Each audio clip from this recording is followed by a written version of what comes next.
Et pour raconter la télé il y a 40 ans, on va regarder ce qui s'est passé entre le lundi 5 janvier et le dimanche 11 janvier 1976. Cette semaine-là, le PDG de Phonogramme, Louis Hazan, qui avait été enlevé et séquestré, est retrouvé par les enquêteurs dans un pavillon dans le département de l'Eure-et-Loire. À Tours, au centre-ville, les bus sont décidément très électriques. Enfin, au Clos Lucé, chez Léonard de Vinci, la Joconde, tenez-vous bien, parle aux visiteurs. Savoir. C'est pour ça qu'on est là d'ailleurs. Le journal de la semaine, ça commence maintenant.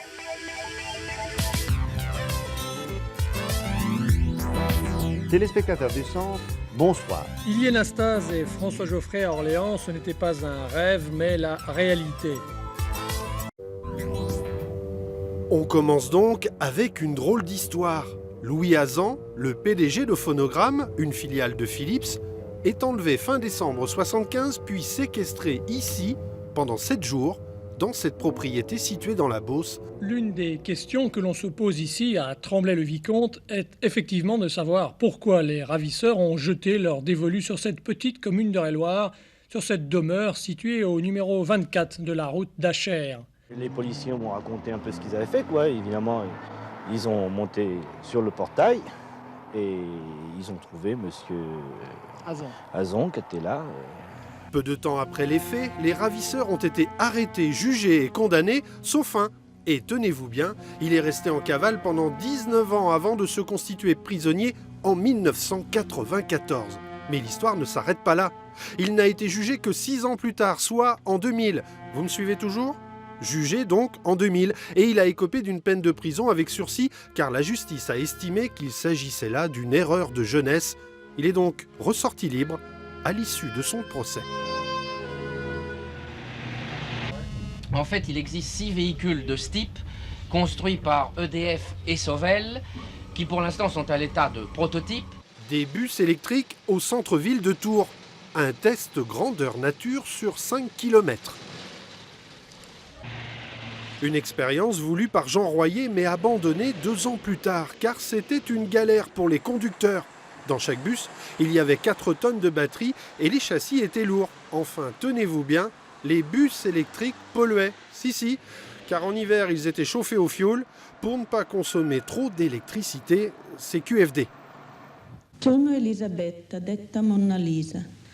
Nacqui a Firenze e andai in sposa a Francesco del Giocondo. Au Clos Lucé à Amboise, figurez-vous que la Joconde parle. C'est pas un gag. Bonjour François. Bonjour Flavien, bienvenue au Clos Lucé. Merci à vous. François Saint-Brie, directeur donc du Clos Lucé, ici à Amboise. On l'a entendu dans le reportage en 1976, la Joconde parle aux touristes. Oui, c'est formidable parce qu'on connaît le sourire de Mona Lisa, mais on ignore qu'elle parle. Donc c'est une innovation technologique extraordinaire qui, je crois, a été réalisée par des Japonais. On a vu ces images avec le magnéto à bande qui restituait le son.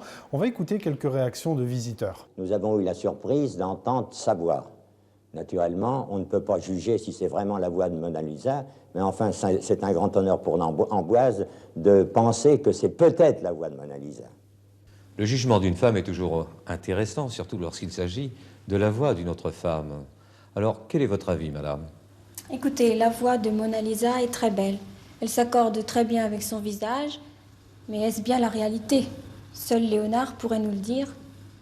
À la fin des années 2000, autre expérience que là vous connaissez bien, expérience multimédia, réalisée là encore par des Japonais. On a entendu la voix de Mona Lisa à nouveau ici au Clos Lucé. Leonardo mio, perché tanto penare ? Oui, alors ça, effectivement, c'était lors d'une exposition réalisée ici en 2007. Nous avions une innovation technologique différente.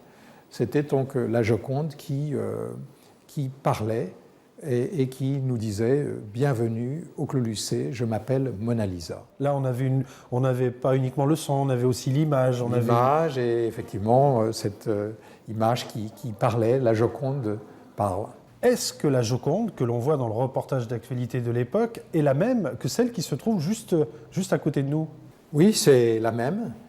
Cette Joconde est une des 10 copies qui ont été réalisées après la mort de Léonard de Vinci. Et celle-ci est une copie réalisée par le peintre du roi Henri IV, qui s'appelle Ambroise Dubois. Quels sont les projets pour le Clos Lucé pour cette nouvelle année 2016?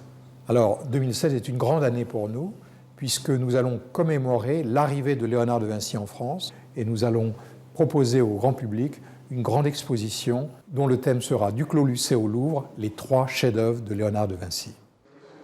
Merci à vous, François. Au revoir, Flavien, à bientôt. On termine ce journal de la semaine avec une image de 2 stars du tennis de l'époque. Ilie Nastase, le Roumain, ancien numéro 1 mondial, est connu pour ses facéties, et François Geoffrey, numéro 1 français.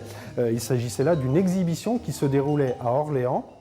Tout ça pour vous dire que dans pile 2 mois, l'équipe de France de tennis affrontera le Canada à l'occasion du premier tour de la Coupe Davis avec le retour de Noah aux manettes.